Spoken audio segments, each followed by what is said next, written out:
Hi everyone, welcome my YouTube channel eco accounts टटल by जिने। अपने इकोनॉमिक्स में 12th क्लास में कितनी बुक्स है? 2 बुक्स है, व्यष्टि और समष्टि। व्यष्टि के अंतर्गत मैंने 2 चैप्टर पढ़ा दिए तुम लोगों को, परिचय पढ़ा दिया और उसके बाद दूसरा चैप्टर भी पढ़ा दिया। आज किसका है? समष्टि अर्थशास्त्र का फर्स्ट चैप्टर है परिचय। समष्टि अर्थशास्त्र का और व्यष्टि अर्थशास्त्र के अंतर्गत मैंने जब पढ़ाया था चैप्टर, तो उन दोनों के बीच में अंतर बताया था। तो पहले वहीं से शुरुआत करेंगे अपन, क्योंकि जब तक तुम्हें व्यष्टि अर्थशास्त्र और समष्टि अर्थशास्त्र में अंतर पता नहीं चलेगा तब तो तुम्हारा कोई मतलब नहीं निकलता कि इसमें और इसमें तुम लोग कंफ्यूज होगे और ये सोचते रहोगे कि इसमें क्या और इसमें क्या है, क्योंकि सारे पॉइंट एक जैसे ही मिलते रहेंगे, बट कुछ कुछ चीजें होंगी जो बहुत ज्यादा अलग डिफरेंट होगी, तो वो तुम लोगों को समझ में नहीं आएगी। इसलिए सबसे पहले अपन इसके अंतर्गत क्या पढ़ेंगे? समष्टि अर्थशास्त्र का उद्भव और समष्टि अर्थशास्त्र की वर्तमान पुस्तक का संदर्भ, ये देखेंगे अपन। इसके पहले अपन क्या देख रहे हैं? व्यष्टि, व्यष्टि और समष्टि, व्यष्टि और समष्टि, ये 2 पार्ट है। इस बुक के अपन कितने चैप्टर कर चुके हैं? 2 चैप्टर कर चुके हैं और इसके फर्स्ट चैप्टर शुरू हो गया। अब जो व्यष्टि अर्थशास्त्र है उसके अंतर्गत क्या होता है, अपन जब इसका अध्ययन करते हैं, व्यष्टि अर्थशास्त्र के अंतर्गत पढ़ते हैं, तो हम किसके बारे में पढ़ते हैं? उपभोक्ता के बारे में पढ़ते हैं। किसके बारे में पढ़ते हैं? उपभोक्ता, उपभोक्ता यानी एक व्यक्ति के बारे में पढ़ते हैं। किसके बारे में पढ़ते हैं? एक व्यक्ति के बारे में। और जब हम समष्टि अर्थशास्त्र में पढ़ाई मतलब अध्ययन करते हैं या पढ़ते हैं, तो किसमें पढ़ते हैं अपन? इसमें राष्ट्र के बारे में पढ़ते हैं। राष्ट्र एक व्यक्ति के बारे में नहीं, पूरा का पूरा जो राष्ट्र है उसके बारे में अध्ययन करें।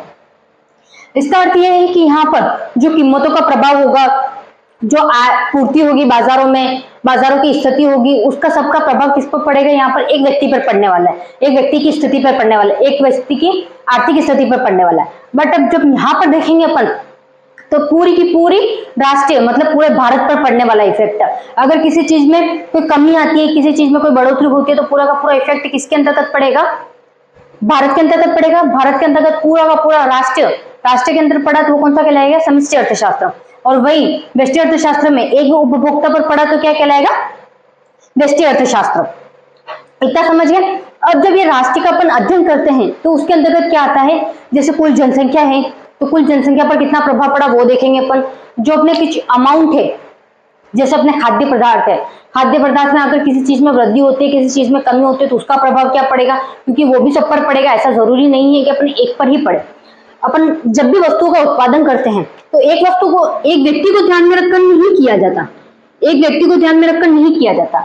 जब भी अपन वस्तु का उत्पादन करते हैं, मतलब कोई फैक्ट्री क्या करती है, कंपनी में कोई वस्तु का उत्पादन कर रही है, तो एक व्यक्ति को ध्यान में रखकर नहीं करेगी, वो कितने मतलब पूरे समाज को, पूरे समाज, राष्ट्र मतलब पूरे भारत में और भारत से बाहर सबको देखकर फिर उस वस्तु का निर्माण करेगी। ये भी देखेगी कि क्वालिटी कितनी अच्छी है, क्वालिटी कितनी खराब है, इसका उपयोग करना भी चाहिए कि नहीं करना चाहिए, इस तरीके की वस्तुओं की मांग है कि नहीं है, क्योंकि कोई भी कंपनी लॉस में तो जाना चाहेगी नहीं। तुम्हें देख लो अपने बुक्स है, बुक्स एक व्यक्ति के लिए बनाई जाती है क्या? सबके लिए बनाई जाती है। कुछ कुछ चीजें होती है जो ऑर्डर देने पर बनाई जाती है, वो अलग से होती है उनकी कंपनियां। वो ऑर्डर पर क्यों बनाते हैं? ताकि वो चीजें उनको पता है इतनी महंगी होती है, वो बिकने वाली नहीं है, तो उसमें राष्ट्र का अपन कंसिडर नहीं कर सकते। उसमें किसको कंसिडर कर सकते हैं अपन? सिर्फ व्यक्ति, व्यष्टि अर्थशास्त्र को कंसिडर कर सकते हैं। जैसे अपना फोन चल रहा है, तो फोन में जो अपने सिम है, फोन में जो सिम है वो सब एक के लिए बनाई है, सबके लिए इक्वल है, सबको वही बैलेंस भुगतान करना है, सब कुछ वही करना। फोन की कीमतें अलग अलग हो सकती है, हर व्यक्ति के हिसाब से अलग अलग फोन रखा गया है। अगर किसी की मतलब आर्थिक स्थिति अच्छी है तो उसके हिसाब से खरीद सकता है, जिसकी बिल्कुल खराब है तो वो उसके हिसाब से फोन खरीद सकता है, मतलब उसको उसकी जरूरत के हिसाब से फोन अवेलेबल हो जाएगा। और वही उसके बैलेंस की बात की जाए तो बैलेंस क्या है? सबके लिए अवेलेबल है, बट सबके लिए क्या है? अमाउंट सेम है। ऐसा नहीं है कि चलो इसके फोन में तो ये है तो इसके फोन में ये चलेगा अमाउंट, ये नहीं। अगर किसी के डिब्बा वाला फोन है, कौन सा कीपैड फोन है, अगर किसी का कीपैड है तो भी क्या है कि अगर जो नॉर्मल बैलेंस लग रहा है, नॉर्मल बैलेंस कितना आता है मेरे को तो ध्यान नहीं है, बट मान लो जो 200 है, 200 क्या है? अनलिमिटेड कॉल के लिए है और 200 रुपीज है, तो तुम लोगों को वो मिलने वाला ही है। बट तुम्हें ये पे करना है, तुम्हें मतलब अगर 15 रुपए का बैलेंस करवाते हो तो तुम लोगों को 10 रुपए ही मिलेंगे, और 10-20 मैसेज मिलेंगे, वो मिलेंगे 10 या 20 मैसेज मिलेंगे, इतना ही मिलने वाला।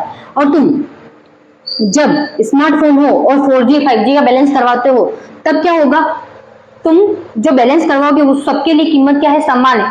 अब कीमत समान है तो वो क्या करेगा, अगर कोई 1.5 लेना चाहे, वह ना 1.5 GB का लेना चाहेगा तो उसके हिसाब से होगा, 2.5 GB का लेना चाहे तो उसके हिसाब से होगा, और 2 GB लेना चाहे तो उसके हिसाब से होगा।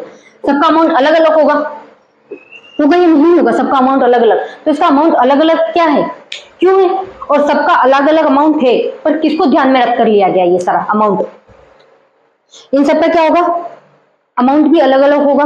अगर किसी को ज्यादा फोन यूज करने की आदत होगा तो वो ये करेगा, कौन सा, 2.5 GB वाला।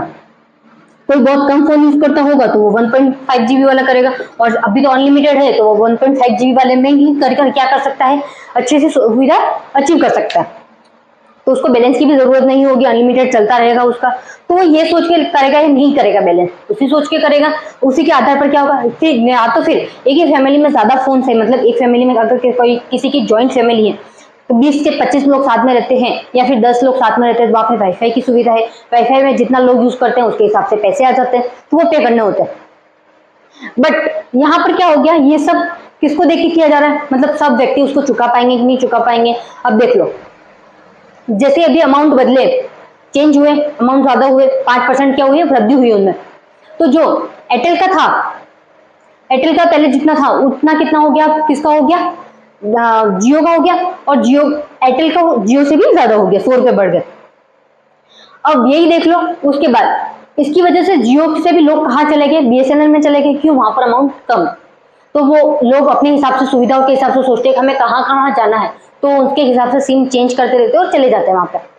तो कस्टमर ऐसा है कि उसको सबके, मतलब जो कंपनी है उसको सबके बारे में सोचकर फिर है ना पैसे बढ़ाने चाहिए। उसको ये नहीं है कि हमें प्रॉफिट मिल जाए इसलिए हम बढ़ा दे पैसे।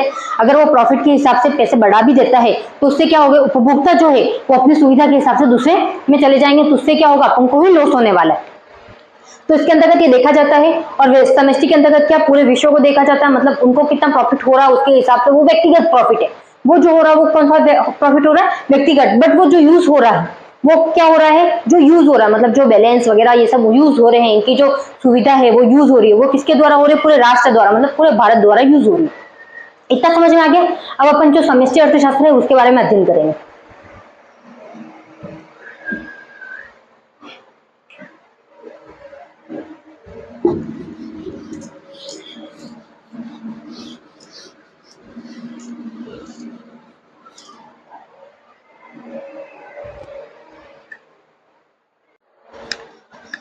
अपने किसके, समष्टि अर्थशास्त्र का परिचय पढ़ना है। इस प्रकार से विभिन्न वस्तुओं और सेवाओं की कीमतों में साधारण तथा एक साथ बढ़ने या घटने की प्रवृत्ति होती है। जो समष्टि अर्थशास्त्र होता है उसके अंतर्गत क्या होता है, वस्तु जो है, वस्तु और सेवाओं की कीमत साधारणतः तथा एक साथ बढ़ने या घटने की प्रवृत्ति होती है। इसका मतलब ये है कि जब अपन समष्टि अर्थशास्त्र में देखते हैं तो जो वस्तुएं हैं उनकी कीमतें या तो एक साथ बढ़ जाएगी या तो एक साथ घट जाएगी।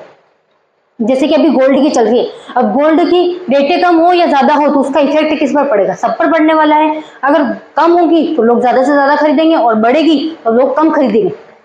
जैसे तुम लोगों ने देखा अभी, जैसे बजट लागू हुआ, बजट लागू होने के बाद क्या हुआ कि जो 4000 है वो गोल्ड की रेटों में कमी आ गई। गोल्ड की रेटों में कमी आई तो लोग क्या हुआ, ज्यादा से ज्यादा खरीदने गए। तो मतलब क्या है, 4000 की कमी आई, बट वही 4000 बढ़ जाते तो जैसे पहले के अमाउंट देख लो और अभी के अमाउंट देख लो, लगातार मतलब इस साल के अंदर तो बहुत ज्यादा अमाउंट बढ़ गया है गोल्ड का। और उसके बाद 4000 अचानक कम होना तो लोग सारे जाएंगे ही जाएंगे। तो इससे क्या हुआ, प्रभाव पड़ा, किस पर पड़ा, अर्थव्यवस्था पर भी पड़ेगा, क्योंकि जितना ज्यादा गोल्ड बिकेगा उतना रिकॉर्ड भी तो रहता है, वो रिकॉर्ड है ना गवर्नमेंट के पास आएगा या नहीं आएगा। गवर्नमेंट के पास वो रिकॉर्ड जाएगा, तब जाके पता चलेगा उनको कि क्या हुआ क्या नहीं हुआ, उसके हिसाब से वो आगे के चेक करेंगे। फिर अमाउंट बढ़ाना होगा तो वो फिर से बढ़ा देंगे। तो वो सब उन पे डिपेंड करता है, मतलब एक साथ घटने और बढ़ने की प्रवृत्ति होती है। हम भिन्न उत्पादन इकाइयों में रोजगार के स्तर को भी एक साथ घटाने या बढ़ाते हुए देख सकते हैं। क्या बोल रहा है इसके साथ, भिन्न उत्पादन इकाइयों, मतलब अलग अलग उत्पादन इकाइयां हो सकती है के साथ साथ घटने या बढ़ते हुए देख सकते हैं। मतलब अलग अलग उत्पादन क्या कर सकते हैं अपन, घटते या बढ़ते हुए देख सकते हैं। जैसे मैंने तुम लोगों को अभी फोन का एग्जांपल दिखाया कि उसमें अमाउंट अचानक से बढ़ गया, बढ़ा या नहीं बढ़ा। उसके बाद तुम दूसरी चीजों में देख लो, गोल्ड का भी अचानक बढ़ा था अब जाके कम हुआ है। ये हुआ। उसके बाद दूसरी चीजें भी देख लो, कपड़ों के मामलों में भी यही हो रहा है। हर चीज के मामलों में क्या हो रही है, रेटें बढ़ती जा रही है। यदि किसी अर्थव्यवस्था के विभिन्न उत्पादन इकाइयों में समस्त निर्गत का स्तर, कीमत स्तर एक दूसरे के से निकटतम संबंध हो तो संपूर्ण अर्थव्यवस्था का विश्लेषण कार्य अपेक्षाकृत आसान हो जाता है। ये क्या कह रहा है कि यदि किसी अर्थव्यवस्था, जैसे अपनी भारत की अर्थव्यवस्था, किसकी अर्थव्यवस्था, भारत की अर्थव्यवस्था, भारत की अर्थव्यवस्था, अर्थव्यवस्था का विश्लेषण कार्य, मतलब इसके अंतर्गत जो कार्य हो रहा है, विश्लेषण कार्य सरलीकृत किया है। इसका मतलब ये है कि ये जो कार्य किए जा रहे थे, पहले जिस तरीके से किए जा रहे थे, हार्ड तरीके से किए जा रहे थे, वो इजी कर दिए। देख लो तुम, जैसे मशीनें आ गई, मशीनों से क्या हुआ, काम करना आसान हुआ या नहीं हुआ। कपड़े बनाने की भी मशीन आ गई, उससे भी क्या हो गया, काम आसान हो गया। प्रिंट करने की भी मशीन आ गई, उससे भी क्या हो गया, काम आसान हो गया। जैसे अभी अखबार ही छापते अपन, तो पहले क्या होता था, हर अखबार क्या होता था, खुद लिख के फिर छापे जाते थे। बट बाद में क्या हुआ, अब क्या हो रहा है, जैसे कंप्यूटर में टाइप कर दो तो उसके बाद उसको मेल कर दो, खत्म बात होगी। फिर उसको क्या होगा, वो आर्टिकल छप जाएगा वैसा का वैसा, जहां से भी छपवाना हो। कि एक काल्पनिक वस्तुओं पर ध्यान केंद्रित करने पर कैसे देश का कुल उत्पादन तथा रोजगार के स्तर का संबंध उन विशेषताओं जिन्हें परिवर्तित कहते हैं, जैसे कीमत, ब्याज दर, मजदूरी दर, लाभ इत्यादि से है तथा इससे क्या होता है।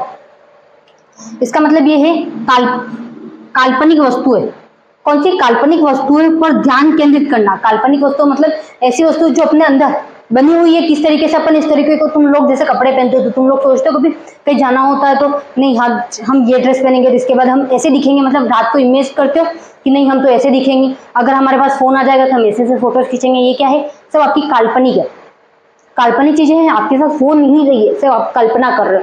तो वो क्या है, काल्पनिक वस्तु पर ध्यान केंद्रित करना, कि उन पर ध्यान केंद्रित करते हैं पर कैसे देश का कुल उत्पादन तथा रोजगार के स्तर का संबंध उन विशेषताओं और जैसे कीमत, ब्याज दर, मजदूरी दर, लाभ इत्यादि से, मतलब उन क्या है कि जो वस्तु है उनका कैसे उत्पादन किया जाए, फिर उसमें कीमत क्या होगी, दर क्या होगी, मजदूरी क्या होगी, वो सब उसको कैसे बनाया जाएगा, उसके ऊपर प्रोसीड करेंगे, उसके बाद देखा जाएगा। बट उसका इफेक्ट क्या होगा, पूरे भारत पर देखा जाएगा। इफेक्ट किस पर देखा जाएगा, जो वस्तु बन रही है, वस्तु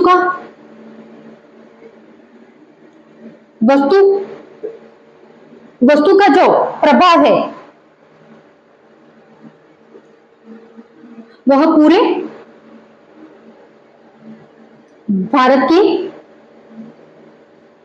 लोगों पर दिखाई देगा। किस पर दिखाई देगा, जो भारत के लोग हैं, टोटल जितनी जनसंख्या है उस पर दिखाई देगा इन सब का इफेक्ट। जिसमें क्या क्या आ गई, सबसे पहले तो कीमत, उसके बाद ब्याज दर, मजदूरी दर, लाभ इत्यादि से है। किस किस से है, कीमत, ब्याज दर, मजदूरी दर और लाभ।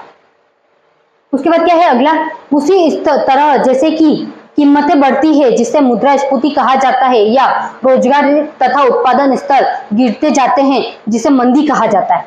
क्या, अगर कीमत बढ़ती है, कीमत बढ़ी तो उसे क्या कहा जाता है, मुद्रास्फीति कहा जाता है। क्या कहा जाता है, मुद्रास्फीति। जैसे अभी अपने गोल्ड की रेटें बढ़ी, मैंने गोल्ड का एग्जांपल दिया, उसके बाद अपने मोबाइल की रिचार्ज बढ़े, बैलेंस बढ़ा, तो उसका लिए क्या हुआ, मुद्रास्फीति बढ़ी। वो कौन सी बढ़ी, मुद्रास्फीति की स्थिति हुई। और रोजगार तथा उत्पादन में गिरते पर क्या होता है, मंदी की कहलाता है, मतलब मंदी की स्थिति आती है। कौन सी स्थिति मंदी की कहलाती है, जैसे अभी वापस से गोल्ड की रेटें कम हुई तो वो कौन सी, मंदी की स्थिति मान सकते हो तुम लोग। उसके बाद वापस से अगर अभी जैसे बैलेंस बढ़ा, उसके बाद मैंने तुम लोगों को इफेक्ट बताया क्या क्या हुआ है, वो इफेक्ट अगर ज्यादा बढ़ते हैं और उसके बाद वापस से अमाउंट चेंज किया जाता है तो उस टाइम क्या होगा, वापस से मंदी की स्थिति आ जाएगी।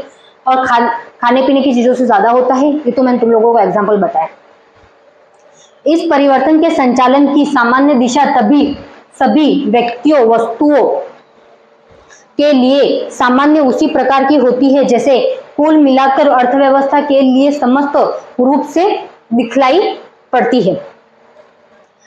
इस परिवर्तनों के संचालन की सामान्य दिशा, जो सामान्य दिशा है, ये जो परिवर्तन हो रहे हैं उनकी सामान्य दिशा सभी व्यक्तिगत मतलब है जितने भी व्यक्ति हैं उन सबके, मतलब भारत की जितनी जनसंख्या है उतनी सबके लिए, वस्तुओं के लिए सामान्य तक किसी प्रकार की होती है। सामान्यतः मतलब जो भी उत्पादन हो रहा है उसमें जो सामान्य चीजें हैं, जैसे गेहूं है, चावल है, वो सब क्या है, अपनी सामान्य चीजें हैं। रोटी, कपड़ा, मकान, ये भी क्या है, सामान्य है। किसी भी व्यक्ति को जीवन जीने के लिए इन तीनों चीजों की जरूरत होती है, रोटी, कपड़ा, मकान। तो वो जो सामान्य है, सामान्य उसी प्रकार होती है जैसे कुल मिलाकर अर्थव्यवस्था के लिए समस्त रूप से दिखाई नहीं पड़ती है। इसका मतलब क्या है, कुल मिलाकर समस्त रूप से दिखाई देती है। ठीक है, अब अगला जो पॉइंट है वो मैं तुम लोगों को एग्जाम्पल अच्छे से समझा देती हूँ। इसके बाद का जो पॉइंट है वो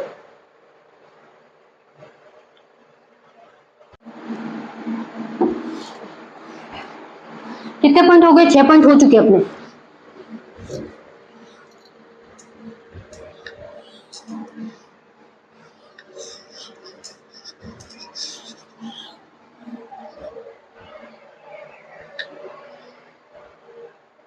सातवां पॉइंट क्या है, कुछ निश्चित उद्देश्यों के लिए अर्थव्यवस्था के दो क्षेत्र को, उदाहरण के लिए कृषि और उद्योग की अंतर्निर्भरता, यहाँ तक कि कीमतों के बीच प्रतिबंधिता या क्षेत्रों के बीच संबंध, जैसे कि एक प्रजातांत्रिक व्यवस्था में पारिवारिक क्षेत्र, व्यापारिक क्षेत्र और सरकार एक अर्थव्यवस्था को पूर्ण रूप से देखने की अपेक्षा उसे देश के अर्थव्यवस्था की कुछ चीजों को और अच्छी तरह से समझने में सहायता मिलती है।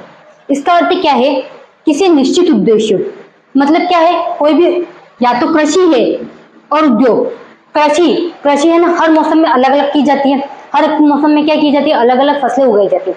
वो फसलें क्यों उगाई जाती है, ताकि उस मौसम के हिसाब से उनको प्रॉफिट प्राप्त हो, मतलब फसल भी अच्छी हो और उनको उसका लाभ भी प्राप्त हो और अमाउंट भी अच्छा मिले, इसलिए वो कृषि करते हैं। और उद्योग भी क्या है, समय, निश्चित समय पर ही की जाए, मतलब ये है कि हाँ चलो ठीक है, अब ये हो गया, अब ये प्रोडक्शन खत्म हो गया है, अब दूसरा प्रोडक्शन करना है इसी चीज का, तो अपन को इसी टाइप का करना है या नहीं करना है वो देखेंगे पहले, फिर उसके हिसाब से प्रोडक्शन करेंगे। निश्चित उद्देश्य रखेंगे कि अपना इतना सामान बिक जाना चाहिए, उसके बाद प्रोडक्शन करना होगा करेंगे, नहीं तो नहीं करेंगे। तो क्या है, एक निश्चित उद्देश्यों की अंतर्निर्भरता, उसकी निर्भरता देखी जाती है। अगर तुम लोग देख लो, कृषि अपन ने किसी और मौसम में उगाई, मतलब जैसे अपन गेहूं उगाते हैं, गेहूं कब उगाते हैं और चावल कब उगाते हैं। चावल के लिए क्या चाहिए होता है, ज्यादा पानी चाहिए होता है। पानी के टाइम में क्या करते हैं अपन, क्या उगाते हैं अपन, चावल उगाते हैं। उसके बाद जो गेहूं उगाते हैं वो ठंड के टाइम में उगाते हैं अपन। तो वो एक मौसम है, अगर वही अपन चावल बाद में उगाए और उसकी जगह क्या उगाया जाए, गेहूं उगाया जाए, तो दोनों उल्टा कर देंगे, तो उसमें क्या होगा, उत्पादन उतना नहीं होने वाला है। तो उस पर क्या होगी, मौसम पर निर्भर है अपन, तो उसकी निर्भरता के आधार पर अपन ने ये देखा कि इस मौसम में ये कृषि अच्छी होती है, तो उसी टाइम उस उद्योग में भी देखा जाता है कि जैसे ठंड आती है तो ठंड के रिलेटेड सामान क्या है, जो उत्पादन है, वस्तु है, वो बिकनी शुरू हो जाती है। उसके बाद जैसे ठंड खत्म हुई तो गर्मी के हिसाब से चीजें बिकनी चालू हो जाती है। तो उसके आधार पर क्या होता है, उद्देश्य रखा जाता है और अंतर्निर्भरता, तो उसके एक दूसरे पर निर्भर रहा जाता है। यहाँ तक कि कीमतों के प्रतिबंधित, उसके क्या कीमत भी इफेक्ट करती है। अगर तुम लोग बिना मौसम के कोई चीज खरीदने जाओगे तो वो क्या होगी, महंगी मिलेगी। बट वही तुम लोग देखो कि ठंड के टाइम में तुम स्वेटर खरीदने जाओ तो वो क्या होंगे, महंगे मिलेंगे। बट वही तुम गर्मियों के मौसम में खरीदोगे तो तुम लोगों को कम में मिल जाएंगे। या फिर जब ठंड शुरू होने वाली होगी तब तुम खरीदोगे तब भी महंगे मिलेंगे, बट जब ठंड खत्म होने वाली होगी तो वो स्टॉक पड़ा हुआ होगा तो तुम्हें क्या होगा, सस्ते में मिल सकता है। तो उस पर डिपेंड करता है पूरा, या कीमत किस पर डिपेंड करती है, मौसम के हिसाब पर डिपेंड करती है कि अपन को कब उस चीज के लिए कितना खर्च करना है, कितना अचीव करना है, वो सब उसके ऊपर देख लिया जाता है। या क्षेत्रों के बीच संबंध, जैसे कि क्षेत्रों के बीच संबंध भी देखा जाता है। अभी मैंने बता दिया कौन से क्षेत्र में, जैसे कि एक प्रजातांत्रिक व्यवस्था में पारिवारिक क्षेत्र, व्यापारिक क्षेत्र और सरकार। पारिवारिक क्षेत्र का मतलब क्या है, एक परिवार, क्या है, एक परिवार के लोग, एक परिवार, ये क्या है, परिवार के लोग, इसमें लगभग मान लो 8 लोग मान लो, मैक्सिमम 8 भी ज्यादा है, बट मैंने क्या कहा है, 8 मान लो। फिर है व्यापारिक, दूसरा क्या है, कोष्टक अपन ने व्यापारिक लिया। व्यापारिक में एक जने होते हैं, व्यापार कौन करता है, एक व्यक्ति करता है। बट एक व्यक्ति के साथ उसके साथ पार्टनर्स भी तो हो सकते हैं, ऐसा तो नहीं है वो एक व्यक्ति करे। तो अपन यहाँ तो मान लें व्यापारिक क्षेत्र मतलब पूरा व्यापार करने वाले क्षेत्र, बट किसी एक बिजनेस को लेके कंसीडर कर रही कि वो एक व्यक्ति कर रहा होगा, मतलब उसकी खुद की कंपनी होगी, वो खुद कर रहा होगा या तो उसके पार्टनर कर रहे होंगे। तो और सरकार में क्या आ गया, सब लोग आ गए। सरकार में क्या आ गया, टोटल आ गए, जितने भी भारत में रहते हैं वो सब किस में आ गए, भारत की सरकार में आ गए। अगर कहीं और रहते हो तो सरकार में आ जाएंगे। प्रजातांत्रिक व्यवस्था इसके आधार पर देखी जाती है। एक अर्थव्यवस्था को पूर्ण रूप से देखने की अपेक्षा उसे देश के अर्थव्यवस्था की कुछ चीजों की और अच्छी तरह से समझने में सहायता मिलती है। इसका अर्थ क्या है? अपेक्षा, उस देश की अर्थव्यवस्था को कुछ चीजों को और अच्छी तरह से समझने की जानकारी मिलती है। मतलब अगर अपन परिवार के रूप में देखें, व्यापारिक रूप में देखें, सरकार के रूप में देखें, तो अपन को क्या है कि उस व्यापार, जैसे एक परिवार है अपने, जैसे अपन को जीने के लिए क्या चाहिए होता है, एक व्यक्ति को नॉर्मली जीवन जीने के लिए क्या चाहिए होता है, रोटी कपड़ा मकान की आवश्यकता होती है। अगर वही रोटी कपड़ा मकान अपन को सही कीमतों पर मिल जाए तो क्या होगी, अगर सबके पास, जितने भी वहां फुटपाथ पे लोग रहते हैं उन सबके पास अगर रोटी कपड़ा मकान मिल जाए उनको, तो वो क्या वहां पर रहेंगे फुटपाथ पर? वो फुटपाथ पे नहीं रहने वाले फिर। तो वो क्या करेंगे, अगर जितने लोग कम फुटपाथ पे रहेंगे, कम बेरोजगार होंगे, तो अपनी अर्थव्यवस्था क्या होगी, अच्छी मानी जाएगी। बट वही बेरोजगार ज्यादा होंगे, फुटपाथ पे ज्यादा लोग रहने वाले होंगे, भीख मांगने वाले ज्यादा होंगे, तो उस टाइम क्या माना जाएगा, अपनी अर्थव्यवस्था खराब मानी जाएगी। तो उसकी चीजों का क्या प्रभाव पड़ रहा है, किस पर प्रभाव पड़ रहा है, अपनी पूरी भारत की अर्थव्यवस्था पर पड़ रहा है, मतलब पूरे भारत पर उसका प्रभाव पड़ रहा है, दिखाई देगा। चाहे गरीब ज्यादा गरीब होता जाए या अमीर ज्यादा अमीर होता जाए, वो सब चीजें अलग है, बट ये है साथ में फैक्ट है, ये फैक्ट की बात है। क्या है? फैक्ट की बात है। फिर अगला पॉइंट है 8वां,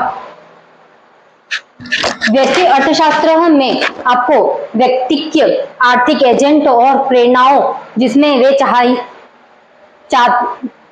चाहिए होते हैं कि प्रकृति का उल्लेख मिलता है, या व्यष्टि जिसका अर्थ होता है छोटा एजेंट है, अर्थात उपभोक्ता जो अपनी रुचि और आय के अनुरूप क्रय करने के लिए वस्तुओं के इष्टतम सहयोग का चयन करते हैं। इसका अर्थ क्या है, मैं एक बार इस 8वां पॉइंट हटा रही हूँ ताकि तुम लोगों को मैं जो 8वां पॉइंट है वो बहुत अच्छे से समझा सकूं।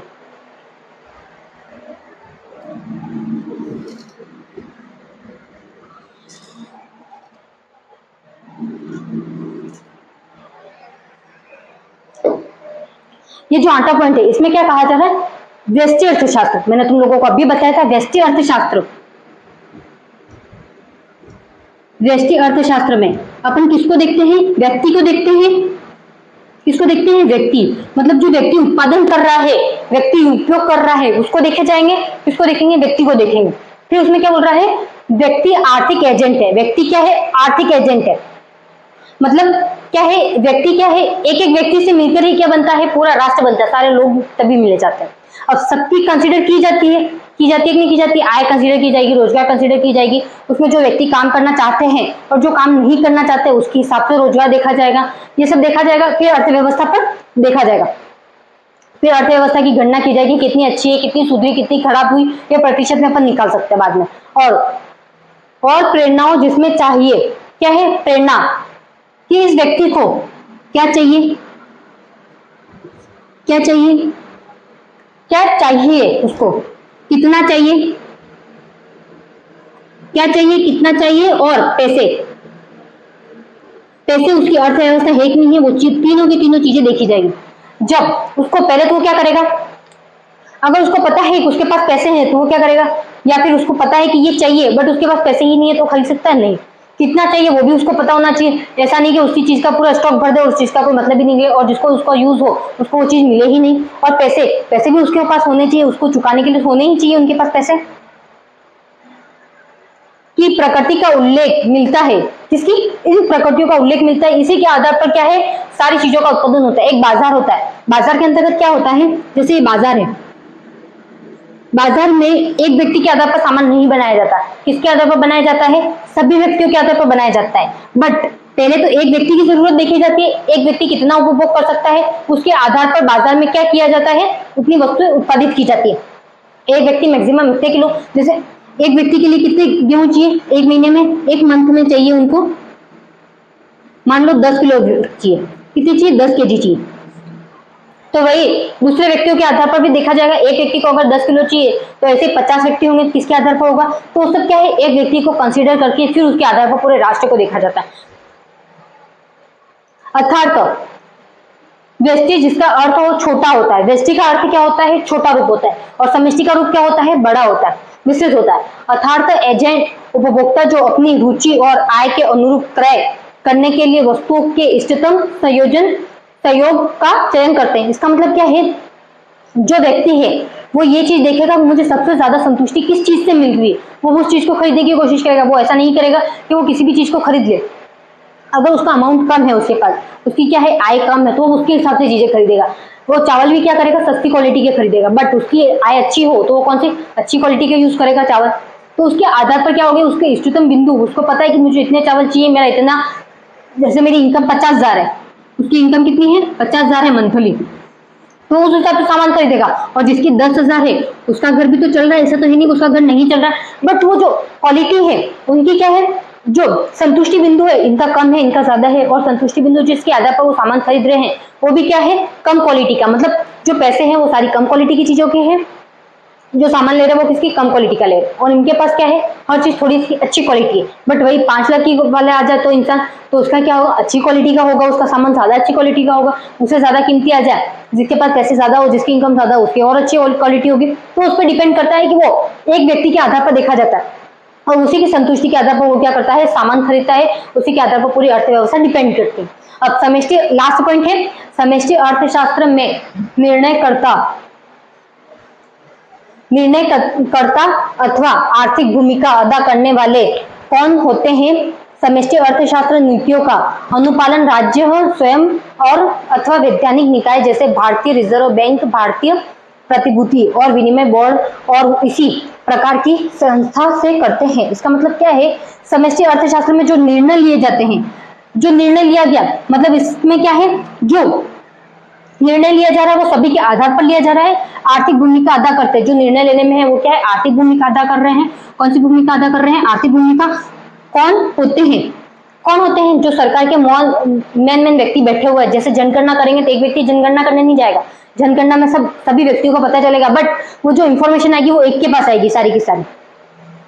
समष्टि अर्थशास्त्रीय नीतियों का अनुपालन स्वयं राज्य और वैधानिक निकाय करती है। कौन कौन करती है, जो अर्थशास्त्रीय नीतियां हैं उनका नियमन कौन करता है, राज्य स्वयं करता है और वैधानिक निकाय करती है। अगर कोई कंपनी कर रही है, कंपनी इस सामान को बना रही है, तो वो उसके हिसाब से उसके जो नियम है उसके आधार पर बनाएगी। अगर कोई वस्तु उसका चीज का खरीद रहा है तो वो उसके आधार पर खरीदेगा। भारतीय रिजर्व बैंक, इसमें कौन कौन सी निकाय है, वैधानिक निकाय।